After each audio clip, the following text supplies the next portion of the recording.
এ পর্যায়ে আমরা জানবার চেষ্টা করব যে স্বপ্নের ব্যাপারে কিছু ইসলামিক দিক নির্দেশনা রয়েছে। আমরা যদি এই দিক নির্দেশনাগুলো, গাইডেন্সগুলো মেনে চলি, তাহলে স্বপ্ন নিয়ে আমাদের খুব একটা কনফিউশনে থাকতে হবে না। সেক্ষেত্রে প্রথম গাইডলাইন হচ্ছে অপ্রয়োজনে স্বপ্ন অন্যের সাথে শেয়ার না করা। Do not mention the dream for interpretation except a prolific scholar or any well wisher to you. কেউ যদি খুব বড় আলেম হয়ে থাকেন, শায়েখ হয়ে থাকেন, তার ইলম আছে, আমল আছে, এরকম কারো কাছে শেয়ার করতে পারেন।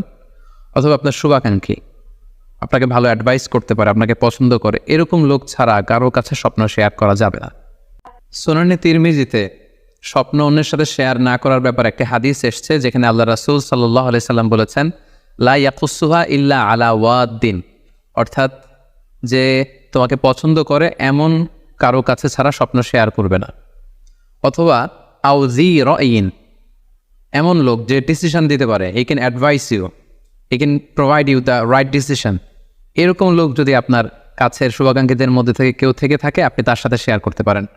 ওয়ালা ইউহাদ্দিসু বিহা ইল্লা লাবিবান আও হাবিবান, সে আপনার হাবিব, সে আপনার বন্ধু, সব কাছের লোক, বজম ফ্রেন্ড, আপনার শুভ কামনা করে সব সময়, এই জাতীয় লোকের কাছে আপনি স্বপ্ন শেয়ার করতে পারেন। অন্যান্য এসেছে ওয়ালা ইয়াকুসুর রুইয়া ইল্লা আলা আলিমিন আও নাসিহ, স্বপ্ন শেয়ার করতে হলে ভালো আলেমের কাছে শেয়ার করো, অথবা নাসিহ, যে তোমাকে ভালো অ্যাডভাইস করতে পারবে, উপদেশ দিতে পারবে, এরকম কারো কাছে শেয়ার করো, অন্য কারো কাছে নয়।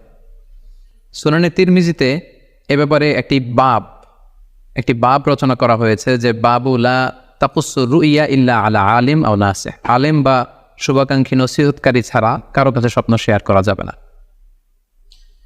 এর কারণ হচ্ছে, আমরা আগেই বলেছি যে আপনি স্বপ্নে যদি ভালো কিছু দেখে থাকেন, এটা এমন কারো কাছে যদি শেয়ার করেন যে আপনাকে পছন্দ করে না, তাহলে আপনি হিংসার শিকার হতে পারেন।